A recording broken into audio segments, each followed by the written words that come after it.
તું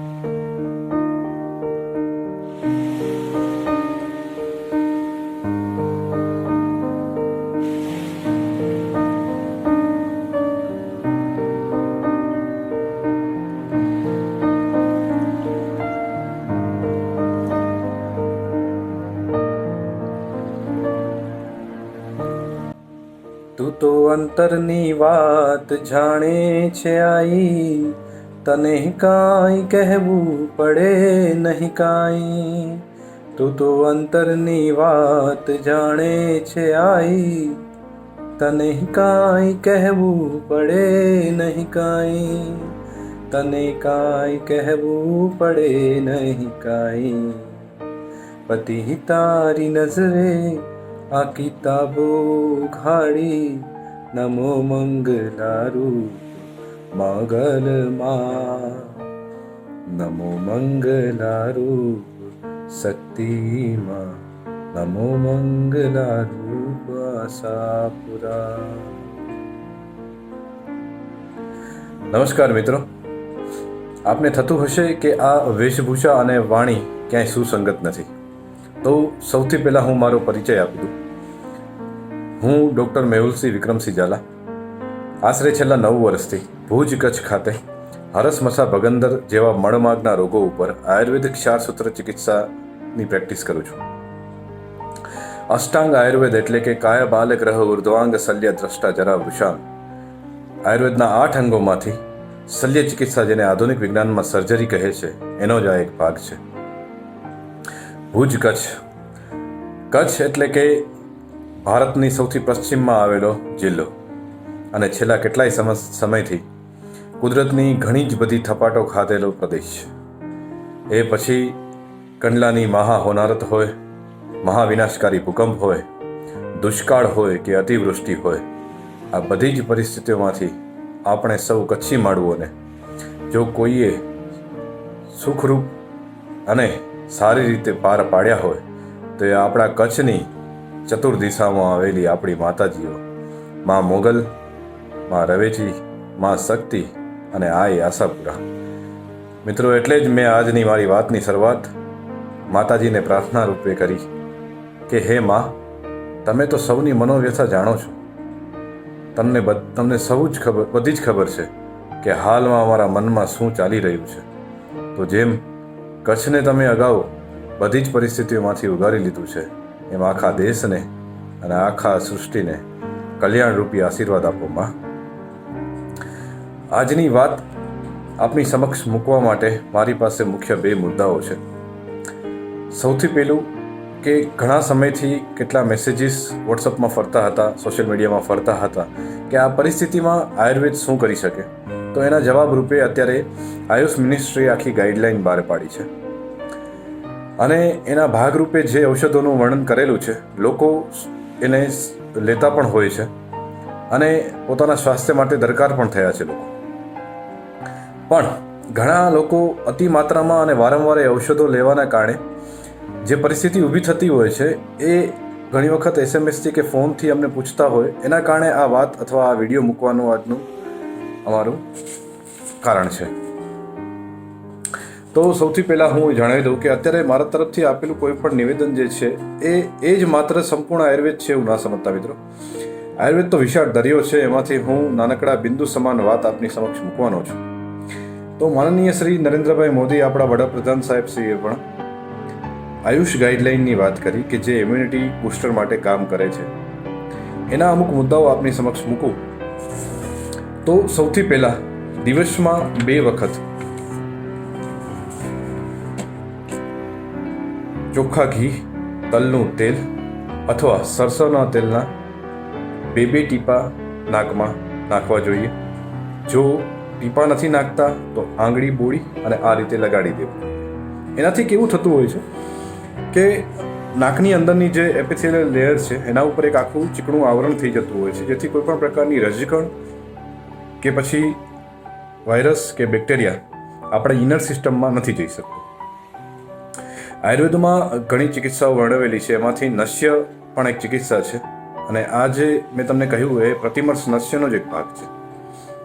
બીજું કે રોજ સવારે ઉઠીએ ત્યારે ગરમ પાણીનો નાશ લઈએ, જેને આપણે ધૂપ લેવું કહેતું હોય, વરાળ લેવી કહેતા હોઈએ છીએ. એની અંદર આપણે ઔષધ માટે જો કંઈ પણ યુઝ કરવું હોય તો તાજા ફુદીના અથવા અજમાનો ઉપયોગ કરી શકતા હોઈએ. સ્વેદન પણ આયુર્વેદની ચિકિત્સાનો જ એક ભાગ છે, અને આ જે મેં અત્યારે આપને કહ્યું એ સ્વેદનનો જ એક ભાગ છે. ત્રીજું સૌથી અગત્યનું જે આયુષ ગાઈડલાઇનમાં પણ એનો ઉલ્લેખ છે કે રોજ સવારે ઉઠી અને નાયણા કોઠે 10 ગ્રામ જેટલું ચ્યવનપ્રાશ લેવું જોઈએ. ચ્યવનપ્રાશ એ આયુર્વેદની રસાયણ ચિકિત્સાનો જ એક ભાગ છે. અત્યારે માર્કેટમાં જે બ્રાન્ડેડ કંપનીના ચ્યવનપ્રાશ અવેલેબલ છે એના ક્વોલિટી વિશે હું કંઈ જ કહી શકું એમ નથી, પરંતુ જો શક્ય હોય તો આયુર્વેદના ચિકિત્સકે બનાવેલા ચ્યવનપ્રાશનો ઉપયોગ કરવો જોઈએ. તુલસી, કાળી દ્રાક્ષ આ બંનેની સાથે તજ, મરી અને સૂંઠ થોડીક માત્રામાં લઈ અને એનો અડધ ભાગ જેટલો ઉકાળો બનાવવો જોઈએ. એટલે કે એક તપેલીમાં ઔષધો અને પાણી લઈ અને એનો અડધો ભાગ બચે ત્યાં સુધી એને ઉકાળવું જોઈએ, અને એના બાદ એમાં ચોખ્ખો દેશી ગોળ ઉમેરી અને એનું સેવન કરવું જોઈએ. અત્યારે સૂંઠ અને મરીની માત્રા જો શક્ય હોય તો ઓછી રાખવી, કારણ કે ગરમી વધી ગઈ છે, એટલે બની શકે કે એનાથી બીજા ઇસ્યુ પણ ઊભા થઈ શકે. ગોલ્ડન મિલ્ક સવારે અને સાંજે સેજ હુંફાળું દૂધ હળદર સાથે લેવું જોઈએ. હળદરના ગુણ શું છે એ આપ સર્વે જાણો છો, વર્ષોથી આપણે આપણા ઘરમાં સાંભળતા જ આવ્યા છીએ. શક્ય હોય ત્યાં સુધી આખા દિવસ દરમિયાન સેજ હુંફાળું પાણી પીવું જોઈએ. મિત્રો, અત્રે ઉલ્લેખનીય છે કે ગરમી હોવા છતાં પણ જો શક્ય હોય તો બને ત્યાં સુધી ફ્રીજનું પાણી ના જ લ્યો. ઠંડા પીણા, આઈસ્ક્રીમ એનો ઉપયોગ નહીં જ કરવો જોઈએ. શક્ય હોય તો બપોર પછી દહીંનો ઉપયોગ ના કરવો જોઈએ. કદાચ તમે કહેવત પણ સાંભળી હશે કે મૂળો, મોગરી અને દહીં બપોર પછી નહીં, કારણ કે બપોર પછી દહીં જે છે એ એના અભિસંધિ ગુણના કારણે ઘણા નુકસાન કરે છે. તો શક્ય હોય તો અત્યારના સમયમાં એ ટાળવું જોઈએ. એક બીજું પણ કરી શકાય એવી વસ્તુ છે કે જેને કવલધારણ કહે છે આયુર્વેદમાં. સવારે ઉઠો ત્યારે એક વખત તલના તેલને મોઢામાં ભરી અને એકાદ મિનિટ સુધી એને ફરાવવું જોઈએ. કઈ રીતે? એને અંદર ઉતારવાનું નથી, પછી એ તેલના કોગળા કરી નાખવાના છે. જે પોલીસ કર્મી મિત્રો આપણા છે, જે સફાઈ કર્મચારીઓ જે છે, એ તો પ્રતિમર્શ નશ્ય, જે આપણે ઘીનો ઉપયોગ કરવાનો કીધું છે નાકમાં, અને આ કવલધારણ એ તો અચૂક કરે, કારણ કે એમને આખો દિવસ બહાર રહેવાનું છે. રજકણ, વાયરસ, બેક્ટેરિયા આ બધી જ વસ્તુઓ એમના ઉપર સૌથી વધુ ઇફેક્ટ કરવાની છે. સૌથી અગત્યનું, પૂરતા પ્રમાણમાં નિંદ્રા લ્યો. 7 થી 8 કલાક જેટલી ઊંઘ કરવી જોઈએ, અને સવારે ઉઠો ત્યારે નિયમિત રૂપે વ્યવસ્થિત કસરત કરવી જોઈએ.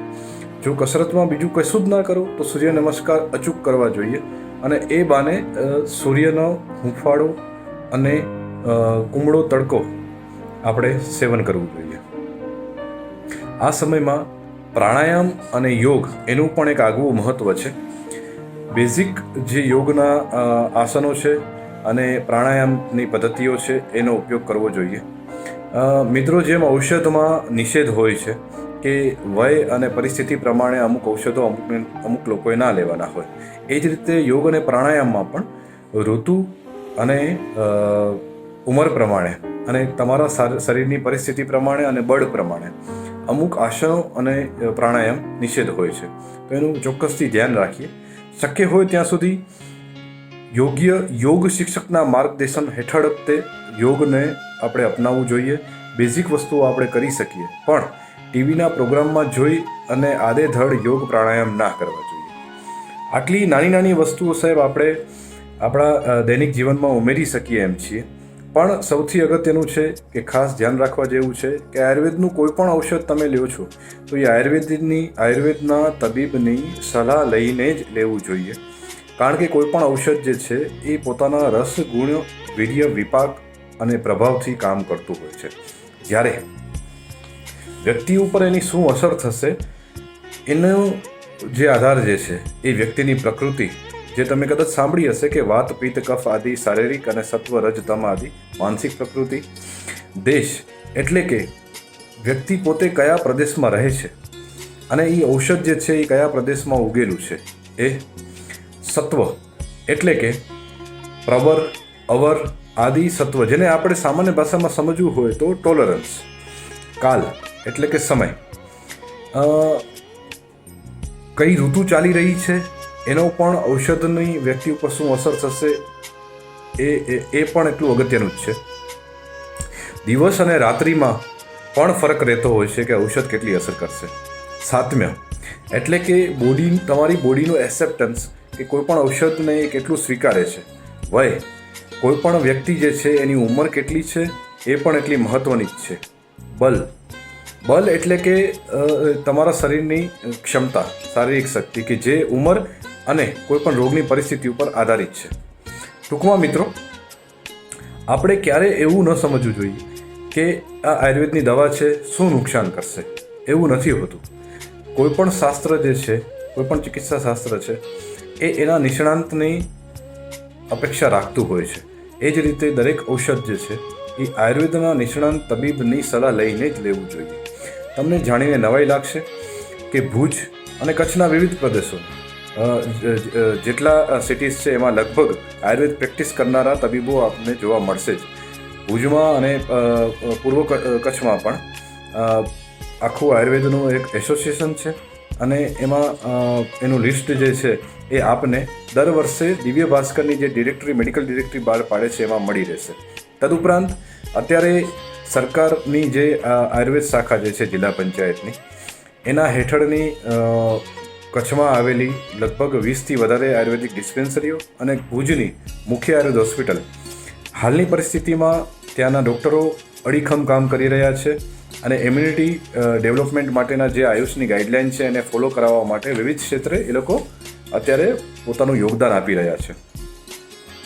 મિત્રો, બીજી જે વાત આપની સમક્ષ મૂકવી છે એ છે કે આ પરિસ્થિતિ જે અત્યારે ચાલી રહી છે, એપિડેમિક કહીએ કે પેન્ડેમિક, આમ તો પેન્ડેમિક કહેવાય કારણ કે આખા વિશ્વમાં અત્યારે એની ઇફેક્ટ છે. તો પેન્ડેમિક ઇફેક્ટ જે છે એને આયુર્વેદમાં ક્યાં એનો ઉલ્લેખ છે અથવા આયુર્વેદ એને ક્યાં મૂકે છે, તો તમને જાણીને નવાઈ લાગશે કે આયુર્વેદમાં આજથી 2500થી 2700 વર્ષ પહેલાં જે સંહિતાઓ લખાયેલી છે, ચરક સંહિતા, સુશ્રુત સંહિતા અને અષ્ટાંગ સંગ્રહ, કે જેને આયુર્વેદની મુખ્ય 3 પુસ્તકો કે 3 ગ્રંથો કહે છે, જેને બૃહત્તરયી પણ કહેવામાં આવે છે, એમાં આયુર્વેદમાં આ પેન્ડેમિક પરિસ્થિતિનો શું ઉલ્લેખ છે એને આયુર્વેદમાં જનપદોધ્વંસ કહે છે અને એનું મૂળ જે છે એ છે પ્રજ્ઞાપરાધ એટલે કે બુદ્ધિનો વિભ્રમ. તો મિત્રો, સૌથી પહેલાં આપણે ચરક સંહિતામાં જનપદોધ્વંસનો ઉલ્લેખ ક્યાં છે એ જોઈએ. ચરક સંહિતાનો કાળ આજથી આશરે 2500 વર્ષ પહેલાંનો છે અને ચરક સંહિતામાં વિમાનસ્થાનના 3જા અધ્યાય, વિમાનસ્થાનનો 3જો અધ્યાય એટલે કે જનપદોધ્વંસીય અધ્યાય, જે પોતે આખો અધ્યાય જ પેન્ડેમિક વ્યાધિઓ ઉપરનો છે, એનામાં શું લખ્યું છે. મહર્ષિ ચરક એવું કહે છે કે આ પ્રકારની પરિસ્થિતિ, જનપદોધ્વંસ જે છે એનું મુખ્ય કારણ જે છે એ અધર્મ છે. ધર્મ એટલે અહીંયા રિલિજિયસ તરીકે નથી લેવાનું, નીતિ અને ન્યાયની રીતે ગણવાનો છે. એટલે જનપદોધ્વંસનું મુખ્ય કારણ અધર્મ છે. અધર્મનું મૂળ પાપ કર્મો છે. અસત કર્મો અને તજ્જજન્ય કર્મો એ જ પ્રજ્ઞાપરાધનો ઉદ્ભવ આપે છે અને તેમાંથી જ બુદ્ધિનો વિભ્રમ થાય છે. ટૂંકમાં અધર્મ અને એનું આવરણ એટલું મોટું હોય છે કે એ ધર્મને ઢાંકી દે છે. હવે તમે જુઓ સાહેબ, આપણે જે શરૂઆતમાં કોરોના વિશ્વમાં ફેલાઈ રહ્યો હતો ત્યારે ચીનના વુહાન શહેરમાંથી જે એના પેલા માર્કેટના વિડીયો આવતા હતા એ એનું સ્પષ્ટ ઉદાહરણ છે કે મનુષ્ય એટલો આંધળો થઈ જાય છે કે એના કુટુંબીજનો, એની આસપાસના સામાજિક વ્યક્તિઓ કે પ્રાણી જગત, એમાંથી કોઈ પણ વસ્તુ માટે, વ્યક્તિ માટે કોઈ જ દયા રહેતી નથી અને એને જ એ ધર્મ સમજવા માંડે છે. આ એનું સ્પષ્ટ ઉદાહરણ છે. અને આ પ્રકારની પરિસ્થિતિઓના કારણે વાયુ, જળ, ભૂમિ અને ઋતુઓ એ જનપદોધ્વંસને જન્મ આપે છે. ચરક સંહિતાના ચિકિત્સા સ્થાનના 3જા અધ્યાય જે જ્વર ચિકિત્સા છે એમાં એક ધૂપનું વર્ણન છે. ધૂપના દ્રવ્યોમાં ગુગળ, સરસવ, લીમડો, હરડે અને ગાયનું ચોખ્ખું ઘી આનો ધૂપ કરવાનો કહ્યો છે, જેનાથી બધા જ પ્રકારના રાક્ષસો એટલે કે એ સમયમાં રાક્ષસો કહેવાતા, અત્યારે આપણે એને વાયરસ અને બેક્ટેરિયા કહીએ છીએ, એ નાશ પામે છે. તો આ જે ધૂપ જે છે એ આપણે અચૂક આપણી આજુબાજુના વિસ્તાર અને ખાસ કરીને આપણા ઘરમાં તો કરવો જ જોઈએ. હવે જોઈએ કે આશરે 2700 વર્ષ પૂર્વે જે સુશ્રુત સંહિતા જે છે એમાં જનપદોધ્વંસનો શું ઉલ્લેખ છે? તો સુશ્રુત સંહિતાની સૂત્રસ્થાનના 3જો અધ્યાય એટલે કે ઋતુચર્યા અધ્યાયમાં શું કહેલું છે એનું આપણે ભાષાંતર વાંચીએ તો, ઋતુઓનું વૈષમ્ય જે આપણા સૌએ આ વર્ષે અનુભવ્યું. આપણે તમને કદાચ ખ્યાલ હોય તો આપણે શિવરાત્રી સુધી અને એના પછી ધૂળેટી સુધી પણ આ વખતે શિયાળાનો અનુભવ કર્યો છે. એટલે કે ઋતુઓનું વૈષમ્ય આપણને આ જ વર્ષે ખબર પડી કે આટલી હદે પણ ઋતુઓ વિષમ થઈ શકે.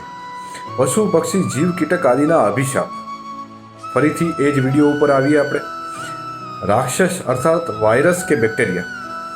પ્રકૃતિના અનાદરથી પ્રકૃતિની ચેતનામાં ઉદ્ભવેલી પરિસ્થિતિ.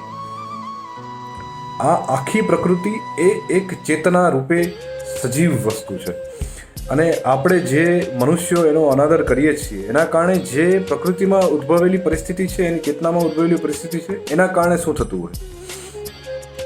આ પ્રકારના કારણોથી એક પછી એક એમ અનેક રાષ્ટ્રોમાં વાયુ, જળ, ભૂમિ અને ઋતુઓ દ્વારા, હવે સાંભળજો, ઉધરસ, શ્વાસ, ઉલટી, શરદી, તાવ જેવા લક્ષણો સાથે સમગ્ર માનવ જાતિમાં રોગો ફેલાય છે. મનુષ્યએ જે કંઈ પણ પરિસ્થિતિ પોતાની આજુબાજુ ઊભી કરી છે એમાંથી જ મનુષ્યમાં આ રોગ ફેલાય છે, જે અત્યારે સ્પષ્ટ આપણે જોઈ શકીએ છીએ. હવે એના ઉપાય રૂપે મહર્ષિ સુશ્રુત શું કહે છે કે સ્થાન પરિત્યાગ અર્થાત કે પોતાના ઘરમાં જ રહેવું, શૌચ કર્મ, વારંવાર હાથ ધોવા આદિ શૌચ કર્મો કરવા, નમસ્કાર અર્થાત હાથ જોડીને અભિવાદન કરવું, શાંતિ કર્મ, પ્રાયશ્ચિત, સમગ્ર માનવજાતિ માટે લોકોએ પ્રાયશ્ચિત માટે તૈયાર રહેવું, મંગલ, જપ, હોમ, સદવિચાર સાથે ઈશ્વરનું નામ લેવું, દયા, દાન અર્થાત મનુષ્યને શોભે એવા સેવા કાર્યો કરવા. ટૂંકમાં સમજીએ તો જનપદોધ્વંસ એ અમુક માનવ સમૂહ દ્વારા મનુષ્યો માટે જે ઉદ્ભવેલી પરિસ્થિતિ છે કે અમુક લોકોના અધર્મો, પાપ કર્મ, એ જે પરિસ્થિતિ ઉદ્ભવે છે એના માટે સમગ્ર મનુષ્ય જાતિએ જ સત્કર્મો, દાન, દયા, શૌચકર્મો, ધર્મ અને ઈશ્વર પ્રણિધાન કરવું પડે એમ છે. એટલે અત્યારે મનુષ્ય જે કોરોના માટેના ઔષધ ચિકિત્સા પાછળ આપણે ધ્યાન દઈએ છીએ એટલું જ ધ્યાન આપણે ઈશ્વર પ્રણિધાન પાછળ અને ધર્મ પાછળ દેવાની જરૂર છે. કારણ કે અધર્મનો અંત ધર્મથી જ થઈ શકે. આ બે મુખ્ય વાત આપને કહેવાની હતી મિત્રો.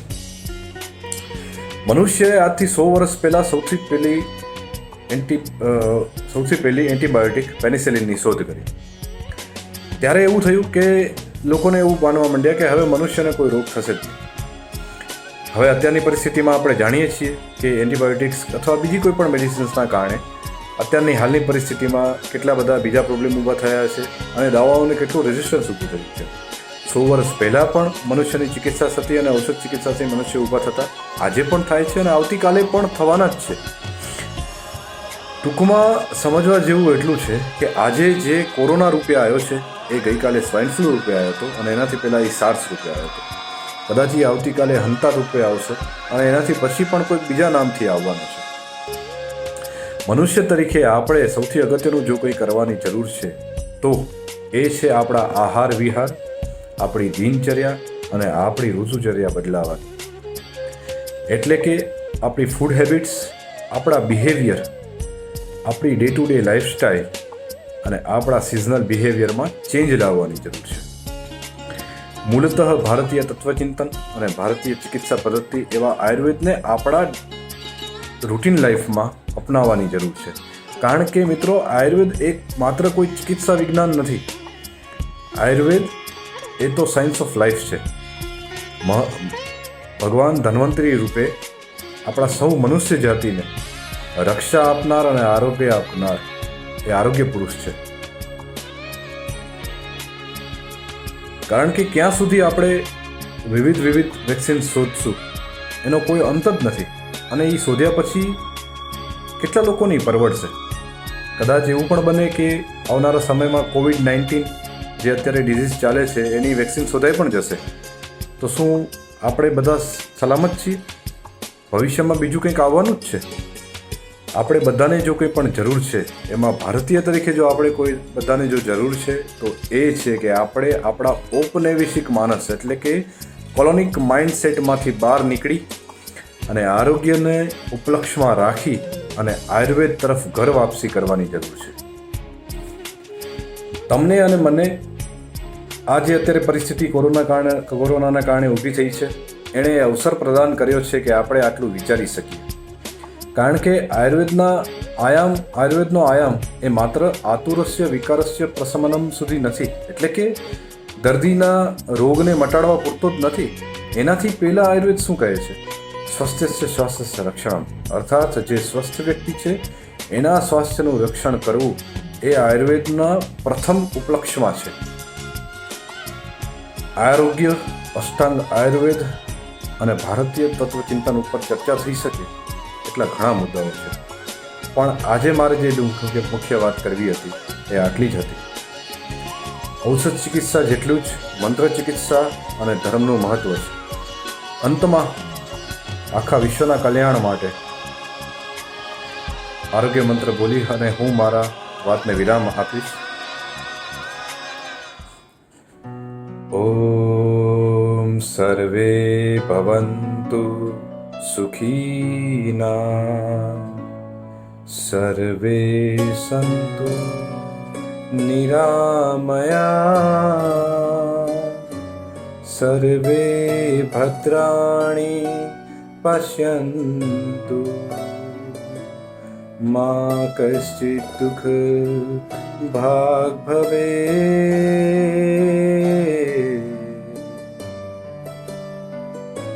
ભારત માતા કી જય.